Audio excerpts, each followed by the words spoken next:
جو تجھ سے پہلے جناب یعقوب کو اور جناب ابراہیم اور اسحاق ان بزرگوں کو ملی، یعنی نبوت کی نعمت۔ اب جب حضرت یوسف علیہ السلام کے بھائیوں نے دیکھا کہ ابا جان کا زیادہ لگاؤ یوسف کے ساتھ ہے، اب یہ چھوٹے بھی تھے، یوسف اور بنیامین دو سگے بھائی ہیں، اور دوسرے بھائی اللاتی ہیں، دوسری بیوی سے ہیں، تو انہوں نے کہا کہ ہم جوان ہیں، بہادر ہیں، مزدوری کر کے لاتے ہیں، تو ہماری ضرورت زیادہ ہے ابا جان کو، نہ کہ ان بچوں کی، اور ان کی توجہ ادھر ہو۔ تو اب کیا کرو کہ اس توجہ کو حاصل کرنے کے لیے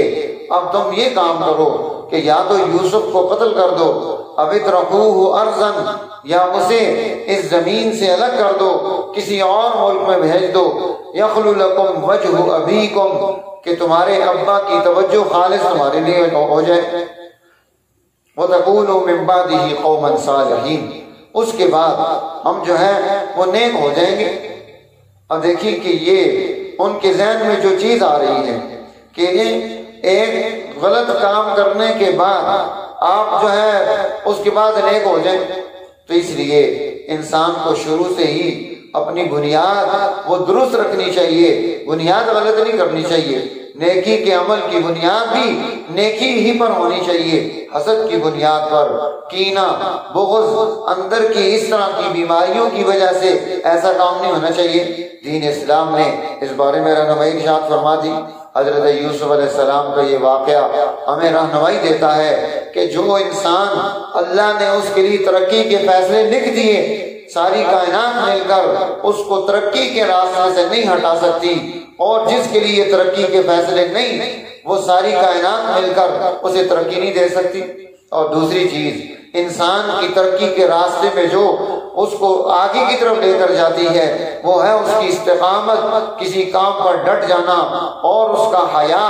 اس کے اعلیٰ اخلاق، اور اس کا بہترین کردار، اور اس کا سماجی زندگی میں آنے والے سلگتے ہوئے مسائل کی سمجھ، عقل کی بنیاد پر آگے بڑھنا، وہ دشمنوں اور دوستوں سب کے درمیان اسے معزز اور محترم بنا دیتا ہے، اگرچہ راستے میں رکاوٹیں آتی ہیں۔ یوسف علیہ السلام کے راستے میں مسلسل رکاوٹیں آتی چلی جا رہی ہیں۔ سب سے پہلی رکاوٹ کیا آئی کہ بھائیوں نے ہی حسد کی بنیاد بنا کر ابا سے ان کو لے کر جنگل میں جا کر تکلیفیں دے کر وہاں پر ایک کنویں میں پھینک کر آ رہے ہیں۔ اللہ تعالیٰ نے وہاں ان کی حفاظت کی۔ اب وہاں باہر سے آنے والی ایک جماعت اور ٹیم جو پانی کے لیے آئی تھی، ادلا دلوا، انہوں نے اپنا ڈول ڈالا اور وہ ڈول میں بیٹھ کر اوپر آئے، خوبصورت بچہ دیکھ کر وہ حیران ہو گئے، اور جو ہے وہ زور سے پکارنے لگا کہ خوشخبری سنو، یہ کیا ہے؟ یہ تو بچہ مل گیا، یا بشرا ھذا غلام۔ اب حضرت یوسف علیہ السلام بک رہے ہیں، اور جو ہے انہوں نے وہاں بھائیوں نے چند ٹکے لے کر، تھوڑے سے پیسے لے کر یوسف علیہ السلام کو آگے چلتا کر دیا۔ مصر کے بازار میں پہنچتے ہیں، وہاں پر خرید و فروخت ہوتی ہے، اور اس کے بعد وہاں سے عزیز مصر جو گورنر ہے وہاں کا، اس کے گھر پہنچ جاتے ہیں۔ اب وہ کہنے لگا اکرمی مثواہ، اسے عزت کے ساتھ رکھنا، عسیٰ ان ینفعنا، شاید یہ ہمیں کام آ جائے، او نتخذہ ولدا، ہم اسے اپنا بیٹا بنا لیں۔ اللہ فرماتے ہیں کذالک مکننا لیوسف فی الارض، ایسے ہم نے جناب یوسف کو وہاں مصر کے اندر اتنے اعلیٰ مقام پر، اتنے اچھے گھر میں جگہ دے دی۔ اللہ تعالیٰ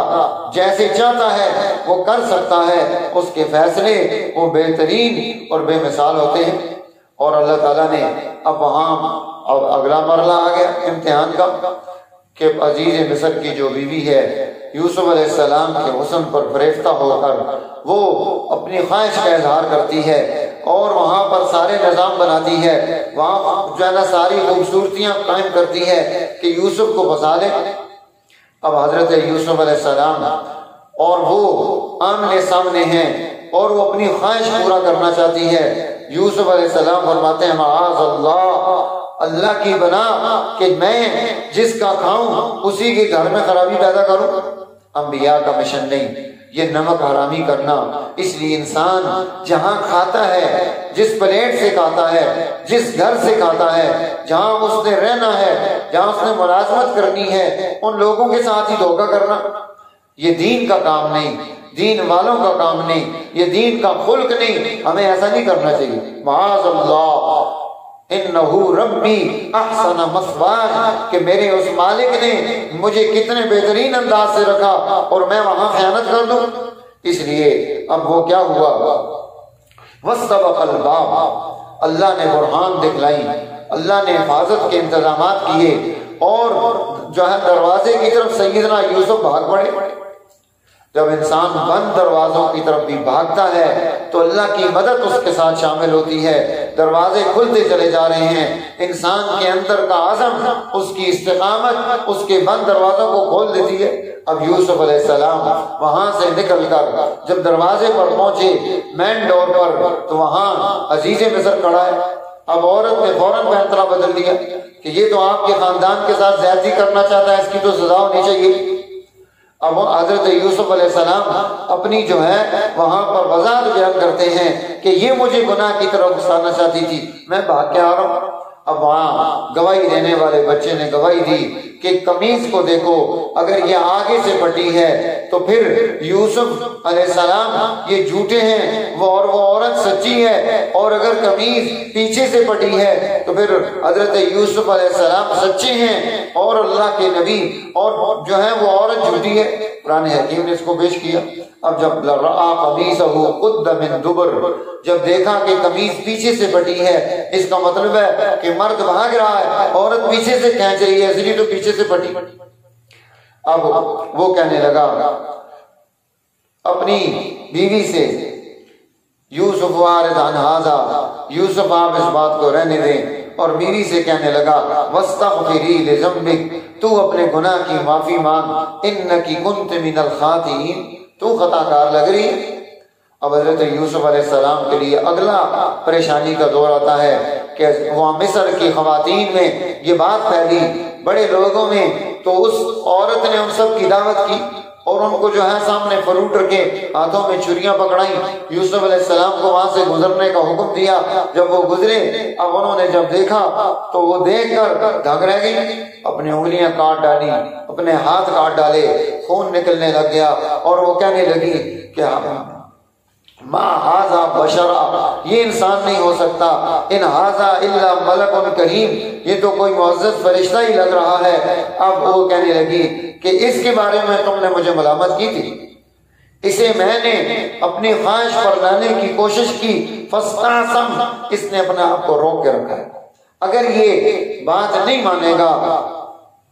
لَيَسْجُنُنَّ، اسے جو ہے نا قید میں ڈال دوں گی، اور یا اسے جو ہے ذلیل ہو کر رہنا پڑے گا۔ حضرت سیدنا یوسف علیہ السلام، رب السجن احب الی مما یدعوننی الیہ، اے میرے رب، یہ جس غلط راستے کی طرف، گناہ کی طرف مجھے بلاتی ہے، اس سے تو یہ قید خانہ ہی بہتر ہے۔ اللہ نے قید میں ڈال دیا۔ اب وہاں دو آدمیوں نے آ کر حضرت یوسف علیہ السلام سے جو ہے اپنی خوابوں کی تعبیر پوچھی، تو انہوں نے فرمایا کہ میں تمہیں اپنے خواب کی تعبیریں بتاؤں گا، اس سے پہلے میرا پیغام سن لو۔ اور وہ پیغام کیا ہے؟ وہ پیغام یہ ہے کہ کائنات میں حکم اللہ کا، اور اس حکم کو قائم کرنے والی جماعت انبیاء کی، اور میں اس کا تابعدار، متبع اور فرما بردار، اور اس کا نمائندہ بن کر آیا ہوں، حق لے کر آیا ہوں۔ واتبعت ملت آبائی ابراہیم و اسحاق و یعقوب، کہ میں تو اپنے بزرگوں کی اتباع میں ہوں، اور ہم شرک کو پسند نہیں کرتے، ہم انسانوں کو انسانوں کے درجے پر رکھتے ہیں، سوسائٹی میں ظلم نہیں ہونے دیتے، نا انصافی سے انسانی سماج کو بچاتے ہیں۔ اور یہ ساری تقریر ان کے سامنے یوسف علیہ السلام فرما رہے ہیں۔ اور پھر ان میں سے ایک کو کہا کہ تجھے تو پھانسی ہو جائے گی، دوسرے کو کہا کہ تو بادشاہ کا قرب حاصل کرے گا، اس سے کہا کہ اپنے بادشاہ کے سامنے میرا بھی ذکر کرنا۔ اب اس نے فَأَنْسَاهُ الشَّيْطَانُ ذِكْرَ رَبِّي، وہ بھلا دیا اللہ شیطان نے اس کو کہ وہ وہاں پر ذکر کرتا۔ فَلَبِثَ فِي السِّجْنِ بِضْعَ سِنِينَ، اب کئی سال تک اس جو ہے نا وہ قید خانے میں پڑے ہوئے۔ اب بادشاہ کو خواب آتی ہے انی ارا سبع بقرات سمان، 7 موٹی گائے ہیں، یأکلہن سبع عجاف، انہیں 7 دبلی گائے کھا رہی ہیں، اور وسبع سنبلات خضر واخر یابسات، 7 سبز والیاں خوشے اور 7 جو ہے نا وہ خشک ہیں۔ اب انہوں نے جب یہ خواب دیکھی بادشاہ نے، تو اس نے اپنے مصاحبین سے کہا یا ایھا الملا، اے سردارو، افتونی فی رؤیای ان کنتم للرؤیا تعبرون، مجھے میرے خواب کی تعبیر بتلاؤ اگر تم تعبیر دینے والے ہو۔ تو وہ کہنے لگے اضغاث احلام، یہ تو خیالی خواب ہیں، وما نحن بتأویل الاحلام بعالمین، اور ہم ایسے خوابوں کی تعبیر نہیں بیان کر سکتے۔ آپ اندازہ لگائیں کہ جو ہے بادشاہ کے قریب رہنے والے لوگ، ان کے اندر عقل، سمجھ اور صلاحیت کیسی ہونی چاہیے۔ اب اس کو یاد آ گیا جیل والے کو، وہ وہاں سے بھاگا، یوسف ایھا الصدیق، اے سچے دوست یہ خواب کی تعبیر بتا دے۔ حضرت یوسف علیہ السلام نے خواب کی تعبیر بھی بتا دی کہ 7 سال تمہارے پاس خوب غلہ اناج ہوگا، پھر اگلے 7 سال قحط سالی پڑے گی۔ اب جو 7 سال غلہ اناج ہو اسے حفاظت سے رکھنا، ساری گندم سٹوں سے نہ نکال دینا، اسے گھن لگ جائے گا، اسی کے سمیت رکھنا، جیسے جیسے ضرورت ہو اس کے مطابق استعمال کرنا، ترتیب صحیح بنا لینا۔ حضرت یوسف علیہ السلام نے تعبیر بھی بتا دی، وہاں پر آگے جو اس کے لیے ضروری چیزیں تھی وہ بھی بتا دی۔ اب جب یہ چیزیں پیش ہوئیں تو بادشاہ کہنے لگا اوتونی بھی، ایسے بندے کو تو میرے پاس لے کرو، یعنی یہ جو میرے ساتھ رہنے والے ہیں یہ سے احلام کہہ رہے ہیں، یہ تو خیالات ہیں، اور حقیقت جو بیان کر رہا وہ جیل میں ہے۔ جسے سیٹ پر ہونا چاہیے وہ جیل میں ہے، اور جنہیں جیل میں ہونا چاہیے وہ سیٹ پر ہے۔ تو سماج اور سوسائٹی ٹوٹتا تب ہے جب نااہل لوگ، بے وقوف لوگ، نادان لوگ، ان کو ذمہ داریاں دے دی جائیں، پھر یہی نتیجہ نکلتا ہے۔ تو میرے دوستو قرآن حکیم ہمیں یہ رہنمائی دیتا ہے۔ پھر یہاں حضرت یوسف علیہ السلام اپنے اس بات کی وضاحت کے لیے صبر بھی فرماتے ہیں جسے جناب رسول اللہ صلی اللہ علیہ وسلم نے پسند بھی فرمایا، اور فرمایا کہ یوسف جیسا صابر کہ وہاں سے نکلنے کے لیے انتظامات ہو چکے لیکن پہلے اپنا مسئلہ حل کروا کے پھر نکل رہے ہیں۔ اب جب وضاحتیں ہو گئی، حضرت یوسف علیہ السلام نے فرمایا اجعلنی علی خزائن الارض، زمین کی چابیاں میرے حوالے کرو، کیوں؟ انی مکین امین، اجعلنی علی خزائن الارض انی حفیظ علیم، کہ میں حفاظت بھی کر سکتا ہوں پھر اس کا علم بھی رکھتا ہوں۔ اب دیکھیے کہ جیل میں آ رہے ہیں تو وہاں پر حسد کی وجہ سے وہ خوبصورتی راستے میں آڑے آئی اور اتنی مصیبتیں آئیں، لیکن جب حکمرانی مل رہی ہے تو خوبصورتی کی بنیاد پر نہیں، وہ علم کی بنیاد پر، عقل کی بنیاد پر، صلاحیت کی بنیاد پر، صلاحیتیں موجود ہوں اور ضرورت ہو تو استعمال کرنی چاہیے۔ اب حضرت یوسف علیہ السلام چونکہ یہ قحط سالی وہ مصر سے باہر بھی نکلی اور وہاں تک پہنچی تو اس لیے انہوں نے بھائی بھی آگے۔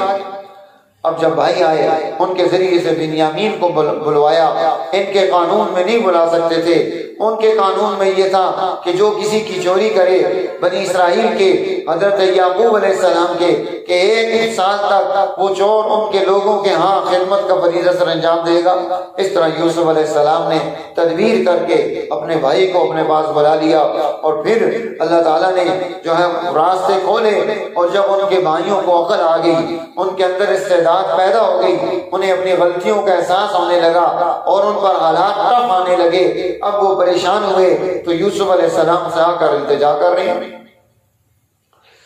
کہ اے عزیز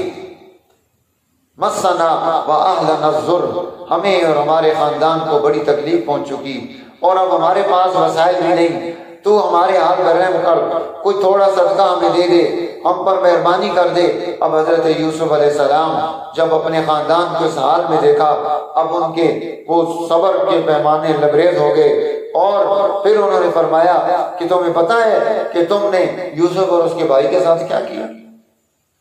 انہوں نے کہا انک لانت یوسف، کہاں انا یوسف وہذا اخی، میں یوسف ہوں اور یہ میرا بھائی ہے۔ اللہ تعالیٰ جسے چاہتا ہے اسے عزت دیتا ہے۔ اب حضرت یوسف علیہ السلام نے فرمایا لا تثریب علیکم اليوم، آج تم پر کوئی فرد جرم عائد نہیں ہوتا، تو یہ خوبی ہوتی ہے خاندانوں کو جوڑنے کی، انبیاء کی، کہ انسان